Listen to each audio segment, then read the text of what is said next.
Bonjour à tous, c'est Ingrid avec vous de Mindy Coaching. Saviez-vous qu'il y a une différence entre un sentiment et une émotion? Les émotions se distinguent des sentiments par leur durée de vie. Les émotions sont éphémères, elles ne durent que de quelques secondes à 2 minutes maximum. Par exemple, si je suis excédée par le comportement de mon enfant, j'élève la voix en lui faisant des reproches. Je serai dans ce cas de figure dans l'émotion de la colère.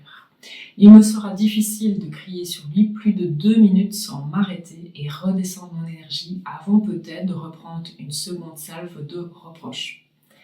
On peut dénombrer 7 émotions fondamentales qui sont la peur, la colère, la joie, la surprise, le dégoût, le désir et la tristesse. Leur présence nous signale que nos besoins ne sont pas satisfaits et nous laissons nos émotions surgir. Nos sentiments, quant à eux, se sont installés dans le temps. On en dénombre plus de 1050, vous vous rendez compte? Les sentiments négatifs de chagrin, de frustration, d'insécurité, de mélancolie et j'en passe sont la traduction d'un malaise émotionnel qui persiste depuis des jours. Ce sont nos sentiments qui font vivre nos émotions et nos émotions qui génèrent nos sentiments. Prenons par exemple, pour illustrer cela, ceci. Petit, vous aviez eu peur du chien du voisin qui vous a sauvagement sauté dessus. Donc ici, vous avez vécu une émotion courte de peur et plus tard, vous avez développé un sentiment d'insécurité à la seule vue de chien, aussi gentil soit-il. Pour ne pas développer ce sentiment d'insécurité qui s'est développé dans le temps, vous auriez dû nettoyer l'émotion de la peur quand vous l'avez ressentie. Comment? 1. En l'exprimant, j'ai peur du chien. Et 2. En fermant les yeux et en interrogeant votre corps qui a imprimé votre émotion en ayant des ressentis corporels. Il suffit de se demander qu'est-ce que ça me fait à l'intérieur pour laisser filer l'émotion vécue et l'empêcher de devenir un sentiment. Le grand tort des adultes pour soulager l'émotion d'un enfant, c'est de leur dire qu'elle n'existe pas.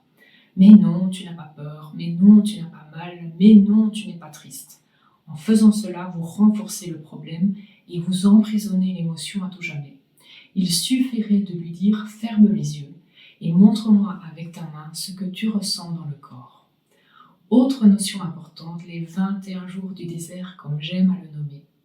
Je vous partage ici une pépite qui va changer à tout jamais votre vie. Si vous vivez une émotion, donc pour rappel, courte durée, immédiate. Vous avez 21 jours maximum pour la nettoyer et vous en débarrasser définitivement pour ne pas qu'elle se transforme en sentiment désagréable. Donc, si vous avez un œuf à peler avec quelqu'un, vous aurez 21 jours max pour revenir sur la conversation ou sur l'attitude qui vous a déplu et ne pas développer des sentiments de colère, de frustration ou de déception. Passé ce délai, le cerveau transformera cette émotion en sentiment. C'est aussi pour cette raison qu'en thérapie, on laisse digérer le patient durant quelques jours avant de reprendre un nouveau rendez-vous. Le cerveau nettoie ou imprime. Si vous souhaitez en savoir plus sur le sujet, comme toujours, vous trouverez des liens utiles sous cette vidéo, ainsi que notre site internet. Maintenant que vous en savez un peu plus, qu'allez-vous faire? Namasté!